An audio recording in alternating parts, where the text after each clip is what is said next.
Graça e paz de Cristo, seja muito bem-vindo ao propósito 150 dias para crescer com os Salmos. Esse propósito foi direcionado pelo Espírito Santo. O livro dos Salmos, ele é conhecido como livro dos louvores. Em hebraico, o nome dos Salmos é Tehillim. Se escreve Tehillim e Tehillim significa louvores. Você está vendo na tela Salmos capítulo 42, mas na verdade o livro de Salmos, você chama de Salmos a coletânea, a reunião de todos os 150 salmos que existem na Bíblia. Quando você quer falar a respeito de um salmo, você fala no singular. No caso, hoje, nós vamos meditar no Salmo 42. E você viu que eu falei Salmo 42, porque, embora na tela esteja capítulo 42, o livro de Salmos não tem capítulo, porque o Salmo 41 não tem relação com o 42 e não existe uma sequência entre os salmos. Os salmos foram escritos em várias épocas diferentes. Por exemplo, o Salmo 90 foi escrito por Moisés, e Moisés viveu muitos anos antes do rei Davi, que escreveu o Salmo de número 3, o Salmo de número 4. Então não existe uma ordem dos salmos. Hoje nós estamos no dia 42 do propósito. São 150 salmos, então 150 dias em que em cada salmo nós podemos aprofundar o nosso relacionamento com Deus. Quem está acompanhando essa série sabe que cada dia nós apresentamos uma revelação a partir do texto que nós lemos para o nosso relacionamento e intimidade com Deus. O Salmo 42, ele é um salmo que foi escrito pelos filhos de Coré. Os filhos de Coré eram um grupo de levitas que eram descendentes de Coré.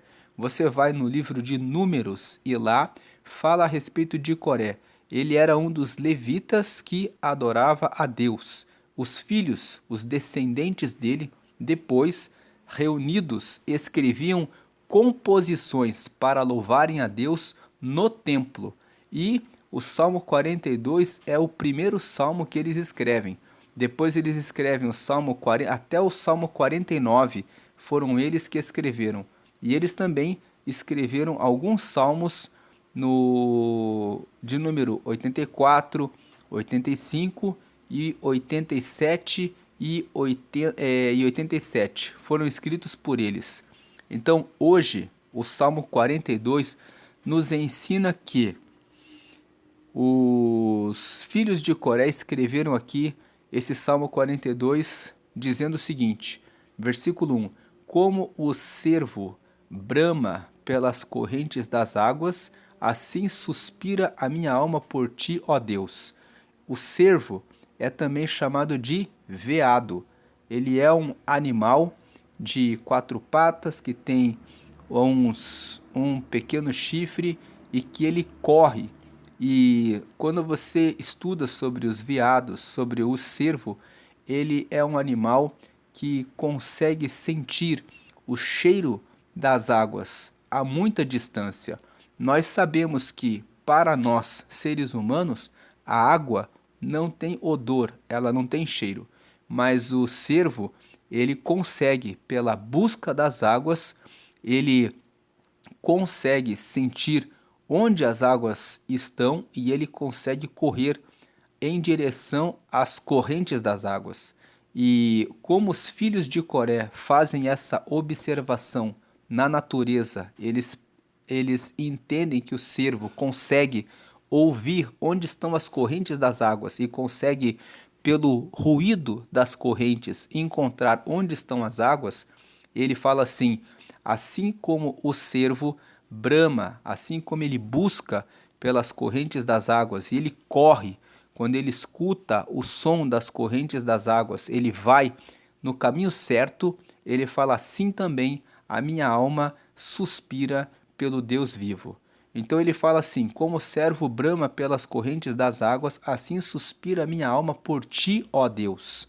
E nesse versículo nós já podemos tirar uma lição para a nossa vida nos dias de hoje. Será que você está como o servo busca as correntes das águas, buscando a face de Deus? O que é que a sua alma tem sede? Porque muitas vezes a nossa alma está com sofrimento, está abatida, está adoecida. Nos tempos de hoje, muitas pessoas estão em depressão, porque elas ficam lembrando das coisas que aconteceram de ruim na vida delas, e a alma delas fica sobrecarregada e elas não sabem como resolver, elas não conseguem liberar perdão, elas não conseguem vencer os traumas em função de coisas que aconteceram na infância, na adolescência.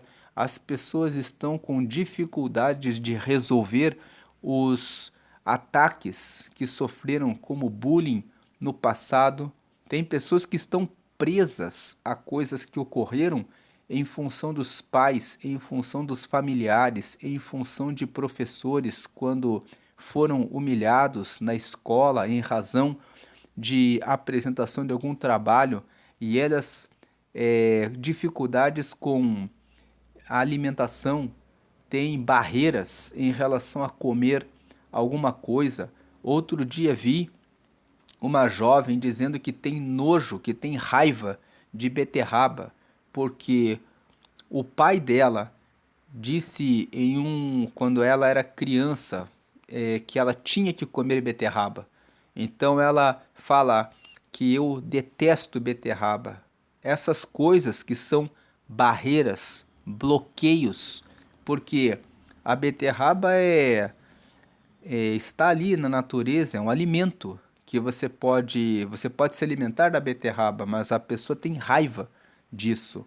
Então, a dificuldade de lidar com as situações gera depressão. Outras pessoas estão com ansiedade. A alma delas está pensando: o que vai ser do meu futuro? Como que eu vou fazer para conseguir cuidar da minha família? Será que eu vou casar? Será que eu vou fazer a faculdade? Será que eu vou conseguir vencer? Então, as pessoas estão com a sua alma. Nós temos o corpo, nós temos a alma e nós temos o espírito. E a nossa alma é onde estão os nossos pensamentos, é onde estão as nossas vontades, é onde estão os nossos desejos. Tem pessoas cuja alma está ansiando por bebida, por cigarro, por prostituição, por pornografia, por adultério. A alma da pessoa fica incansavelmente pensando nisso. Outros estão pensando em corrupção, em como vão fazer negócios com políticos para conseguirem dinheiro. Então, como está a sua alma? Aqui os filhos de Coré, no versículo 1, escreveram assim: como o servo brama pelas correntes das águas, assim suspira a minha alma por ti, ó Deus. O suspiro dos filhos de Coré aqui é: nós queremos Deus, nós temos sede de Deus, nós queremos conhecer mais a Deus. Para que você possa conhecer mais a Deus, é necessário orar. Muitas pessoas falam: mas Deus não me responde. Ele não me responde. Deus, ele sempre vai responder, mas ele responde àquele que clama pelas madrugadas. Em Provérbios, no capítulo 8, no versículo 17, está escrito assim: eu amo aos que me amam. Então Deus ama os que amam ele. Agora, o que é amar? Você vai em 1 Coríntios, no capítulo 13, está escrito que o amar é você aceitar suportar todas as situações com alguém. Então, aquele que ama a Deus é aquele que vai buscá-lo acima de tudo, com todas as forças, vai buscá-lo logo cedo pela madrugada, vai buscar ler a sua palavra, vai buscar obedecer os seus mandamentos para ser agradável a Deus, para poder receber a presença de Deus. E a presença de Deus é como as correntes das águas. Quando você fala em correntes das águas, nós sabemos que água traz vida e nós sabemos que água em movimento, quando a água se movimenta, quando ela está em correntes fortes, ela vai trazendo a limpeza dos lugares, ela vai trazendo água que vai sendo distribuída para vários seres vivos, ela vai trazendo água que vai regando muitas plantas, vai regando muitas árvores, vai trazendo vida. Então, correntes das águas, nós podemos tirar aqui que Deus ele quer que você esteja em movimento. Tem pessoas que ficam de braços cruzados, elas não leem a Bíblia, elas não oram. Se você não está em movimento, não tem como você receber as correntes das águas de Deus. Então, o versículo 1 nos traz essa ideia: se movimente, não fique de braços cruzados, não fique esperando que o céu se abra sem que você faça a busca pelas águas, pelas correntes das águas. Se movimente para que você vá em direção a Deus. Volte-se para Deus, leia a palavra, participe dos cultos, participe de escola bíblica, se motive, cerque-se de pessoas que estão ligadas ao reino de Deus. Tem pessoas que têm um pé na igreja e outro pé no mundo. Elas usam uma máscara, quando estão na igreja elas são uma pessoa, quando elas saem da igreja elas são outra pessoa. É necessário ser totalmente voltado para Deus, totalmente guiado e direcionado para honrar e querer a Deus, acima de tudo e exclusivamente Deus. Porque Deus, ele não divide a glória dele com nada. Tem pessoas que dividem a glória de Deus. Elas dizem assim, elas colocam Deus como se Deus fosse mais um elemento da vida. Então, para elas, elas querem riquezas e trabalho e família, e Deus é só uma parte da vida. Deus, ele é tudo. Coloque Deus em primeiro lugar. É Deus na sua família, que a sua família é abençoada. É Deus no seu trabalho, que o seu trabalho é abençoado. É Deus na sua universidade, na sua escola, na sua vida, enquanto você dirige, enquanto você cozinha, enquanto você está lavando as roupas, enquanto você está fazendo ou preparando as suas refeições em todos os momentos. Deus, ele criou todas as coisas, ele é o primeiro e o único na nossa vida. O versículo 2 fala assim: a minha alma tem sede de Deus, do Deus vivo. Quando entrarei e me apresentarei ante a face de Deus? Veja que no versículo 2 os filhos de Coré escrevem assim, que a minha alma tem sede de Deus, do Deus vivo. Quando eu entrarei e me apresentarei ante a face de Deus? É uma pergunta. Quando é que eu vou ter mais tempo de poder buscar mais a Deus, de poder estar mais na presença dele? A pergunta é como se alguma coisa estivesse tomando tempo deles e eles dissessem quando que vai terminar. Eu não vejo a hora de terminar o trabalho para poder estar mais uma vez na presença, diante da face de Deus. Será que é assim que você busca a Deus? Porque tem muitas pessoas que buscam coisas dessa vida, com muita sede. Mas quando se trata de buscar a Deus, elas dizem, Deus pode vir depois. Versículo 3: as minhas lágrimas servem-me de mantimento de dia e de noite, porquanto me dizem constantemente, onde está o teu Deus? No versículo 3, os filhos de Coré revelam para nós que eles estão com lágrimas, e muitas lágrimas, porque eles estão sentindo que Deus está longe. Mas eles querem tanto ter o relacionamento com Deus que eles choram porque as pessoas dizem para eles, onde está o teu Deus? Às vezes, nós pedimos algo para Deus e parece que está demorando, parece que Deus não vai responder, e as pessoas à nossa volta começam a caçoar e dizer, aí, aonde está o teu Deus? Nessa hora, você precisa dizer: o meu Deus está lá no céu. Ele mora no céu e ele tem todo o poder. E eu sei que, se ele não responde por enquanto, é porque ainda não chegou o tempo. Você precisa ter essa confiança em você. Não deixar que outras pessoas queiram se aproveitar do silêncio de Deus em alguma questão que você tenha apresentado em oração para te desmotivar. Não aceite isso. Deus, no final, sempre vai responder. Ele pode dizer um espera para nós. Ele pode dizer um não para nós. Mas se ele disser um não, ele vai nos esclarecer e vai nos trazer o caminho para andar. Agora o versículo 4. Quando me lembro disto, dentro de mim derrama minha alma. Quando me lembro do quê? Que as minhas lágrimas servem-me de mantimento de dia e de noite, porquanto me dizem constantemente: onde está o teu Deus? Versículo 4. Quando me lembro disto, dentro de mim derrama minha alma, pois eu havia ido com a multidão. Fui com eles à casa de Deus, com voz de alegria e louvor, com a multidão que festejava.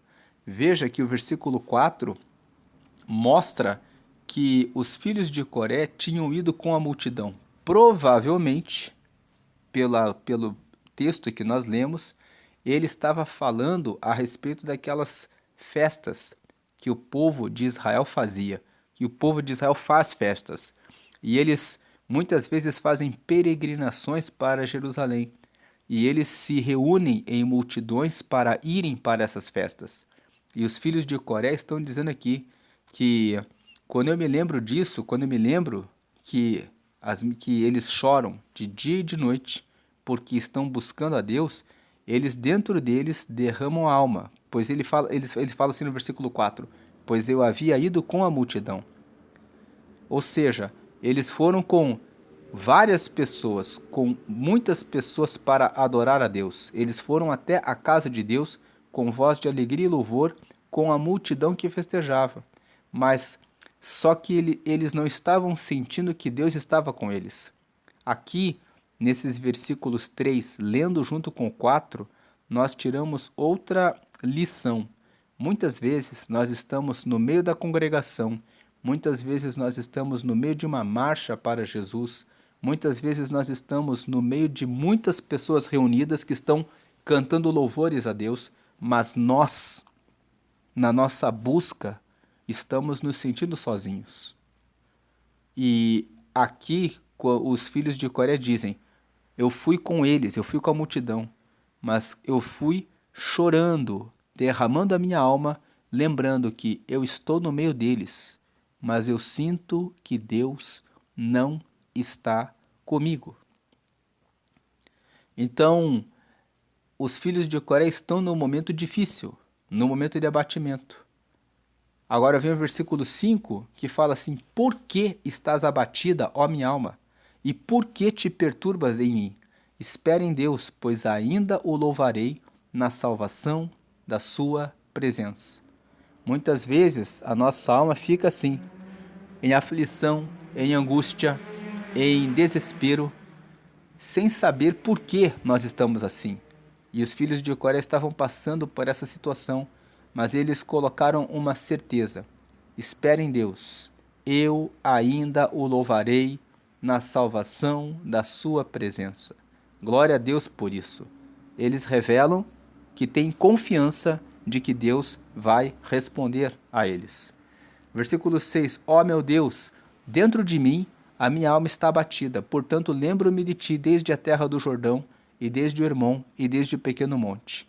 Então ele está falando aqui de vários locais em que Deus operou sinais no meio do povo de Israel. E ele fala: eu lembro que o Senhor responde. É isso que ele está dizendo.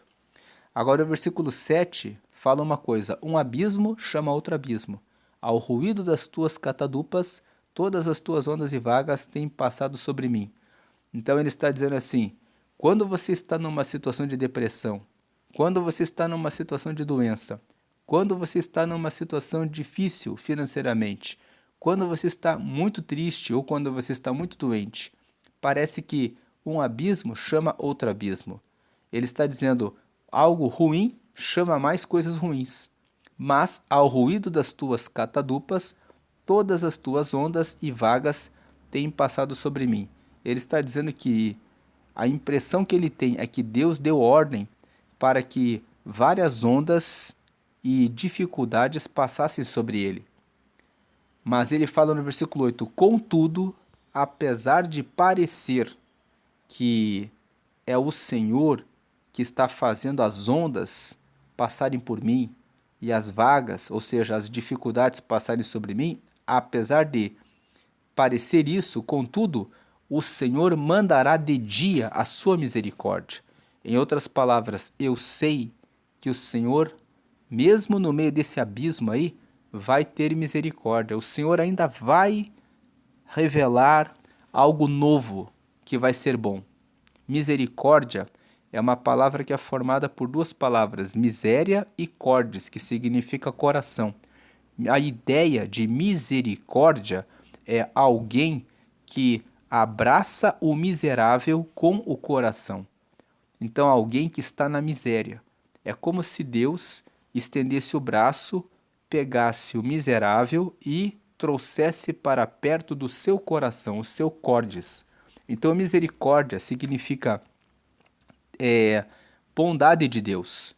O versículo 7 fala: um abismo chama outro abismo, ao ruído das tuas catadupas, todas as tuas ondas e vagas têm passado sobre mim. Ele está dizendo: eu estou passando em uma situação terrível e outra situação terrível, e parece que uma situação terrível chama outra pior, e o Senhor é que permitiu que isso acontecesse comigo. Aí no versículo 8: contudo, apesar disso, eu também sei que o Senhor mandará de dia a sua misericórdia. Ou seja, ele ainda vai me abraçar com o coração, apesar da minha miséria. E de noite a sua canção estará comigo. Ou seja, de dia o Senhor vai mandar a misericórdia, vai receber ele com o coração. E de noite a canção de Deus, a sua canção, é a canção de Deus, estará comigo. Ou seja, a oração ao Deus da minha vida. Versículo 9: direi a Deus, a minha rocha. Eu vou dizer a Deus, ele é a minha rocha. Por que te esqueceste de mim? Por que eu ando angustiado por causa da opressão do inimigo? Então aqui no versículo 9 nós temos uma pista, nós temos uma informação sobre o motivo dessa tristeza, desse abatimento, dessa depressão do salmista. É porque ele está andando angustiado por causa da opressão do inimigo. Ele está sendo perseguido. Versículo 10. Como com ferida mortal em meus ossos me afrontam os meus adversários, quando todo dia me dizem, onde está o teu Deus? Então veja, quando perguntavam, onde está o teu Deus? Que não responde. Ele ficava se sentindo como quem foi ferido, com uma ferida mortal nos ossos. E ele falava assim, para mim isso é algo terrível, é fazer eu perder a minha esperança em Deus. Mas o versículo 11 ele termina: por que estás abatido, a minha alma? E por que te perturbas dentro de mim? Espere em Deus, pois ele o louvarei. Ele é a salvação da minha face e o meu Deus. Então o Salmo 42, ele mostra a confiança do salmista, dos filhos de Coré, falando a respeito de Deus, falando que Deus às vezes fica em silêncio, que ele não responde logo, mas como nós esperamos. Mas o fato é que ele sempre vai mandar a sua misericórdia. Veja o versículo 8 aqui no topo da tela. O Senhor mandará de dia a sua misericórdia e de noite a sua canção estará comigo. Creia que o Senhor está com você. Creia que, independente de como está o seu estado de espírito, o Senhor caminha com você. Então, quando você fizer essa pergunta do versículo 11, por que estás abatido, a minha alma, e por que te perturbas dentro de mim? Guarde que você deve esperar em Deus, espere em Deus, pois ainda o louvarei. Ele é a salvação da minha face e o meu Deus. Agora faço um convite a você. Você já tem essa comunhão com Deus, como está aqui no Salmo 42? Como o veado, o servo, que brama pelas correntes das águas, ele suspira por Deus. Porque se você tem, como diz o versículo 2, a minha alma tem sede de Deus, do Deus vivo. Quando entrarei e me apresentarei ante a face de Deus? Esse versículo 2 fala de alguém que está com sede de Deus. E a pergunta que eu faço é: você tem sede de Deus? Se você tem sede de Deus, você vai ter interesse em buscar mais a Deus. E talvez você não tenha recebido a Jesus ainda como seu Salvador. E você precisa receber Jesus como teu Salvador para ter mais comunhão com Deus. A Bíblia fala que Deus Pai enviou Jesus, que é o Deus Filho, para vir nessa vida, na carne, e vencer o pecado e morrer por nós. Para Ele dar para nós o Espírito Santo que fica em nossa vida para andarmos no reino de Deus, que preenche o nosso vazio, que nos dá alegria, porque o Espírito Santo é a terceira pessoa da Trindade, é o Deus Espírito Santo. Então, se você quer, se a sua alma, se você ainda não aceitou Jesus e a sua alma deseja por Jesus, você está em uma situação ruim, com abatimento e quer receber a resposta de Deus, então aceita Jesus. Aceitar a Jesus é fazer uma oração pequena onde você declara que Ele é o teu Senhor, o teu Salvador. Você pede para Ele escrever o teu nome no livro da vida, que é o livro onde estão os nomes dos que aceitaram Jesus, e você pede para receber o Espírito Santo, e então você fica pronto para entrar em uma comunidade de fé ou em uma igreja e se batizar e começar a participar da ceia, que é um momento muito importante do relacionamento com Deus, que é quando você come o pão que é partido e bebe o cálice, que representa um cálice com suco de uva, porque isso significa que você está comendo a carne de Cristo e que você está sendo purificado dos pecados, bebendo o sangue dele. Então, se você quer isso, faça essa oração comigo. Diga assim: Senhor Jesus, eu te aceito como meu único Senhor e meu único Salvador. Escreve meu nome no céu, no livro da vida, e me dá o teu Espírito Santo para te seguir eternamente. Com essa oração, você aceitou a Jesus, Jesus é o teu Senhor. Você deve agora ler a Bíblia para saber o que o Senhor quer de você. Ele é o teu Salvador, você recebeu a purificação dos pecados. Então agora você é filho de Deus, agora você é o irmão mais novo de Jesus, e agora você recebeu o teu nome foi escrito no livro da vida, que é o livro que está no céu. Lá em Apocalipse, que é o último livro da Bíblia, no capítulo 20, fala a respeito do livro da vida. Você pode ler lá que o livro da vida vai ser para os santos, que vão herdar o reino de Deus porque receberam Jesus em vida. E então você faz parte desse grupo, desse hall. Agora busque mais o Espírito Santo. Você recebeu agora o Espírito Santo porque você pediu e ele já está com você. Mas você pode pedir todos os dias a renovação do Espírito Santo para sempre estar na presença dele. Agora procure um batismo nas águas, uma igreja que prega que Jesus vive, que Jesus reina, e procure o batismo nas águas. João capítulo 3, versículo 5 fala que aquele que nascer da água e nascer do Espírito herdará o reino de Deus. Nascer da água significa ser batizado nas águas, com a consciência do significado do batismo, que é deixar o seu corpo inteiro diante de Deus, deixar os pecados para trás nas águas e levantar-se lavado para seguir a Deus. E quando você participa da ceia, você come do pão, você bebe do cálice, você está recebendo força espiritual para seguir a Jesus, sempre tendo sede de adorá-lo e de segui-lo. Como diz aqui o último versículo desse salmo, por que estás abatida, ó minha alma, e por que te perturbas dentro de mim? Espere em Deus, pois eu ainda o louvarei. Ele é a salvação da minha face, meu Deus. Deus certamente te salvará e te ajudará. Essa é a meditação do Salmo 42. Vamos orar. Te agradecemos, Deus, por essa orientação na tua palavra de termos sede de buscarmos ao Senhor como os filhos de Coré escreveram nesse Salmo 42. Que nós possamos ter sede do Deus vivo para poder aprender mais de Ti. Que nós possamos buscá-lo em espírito e em verdade, e que mesmo no meio da multidão, nós venhamos a conservar a nossa fé em Ti e a adorar ao Senhor, em nome do Pai, do Filho e do Espírito Santo. Amém e amém.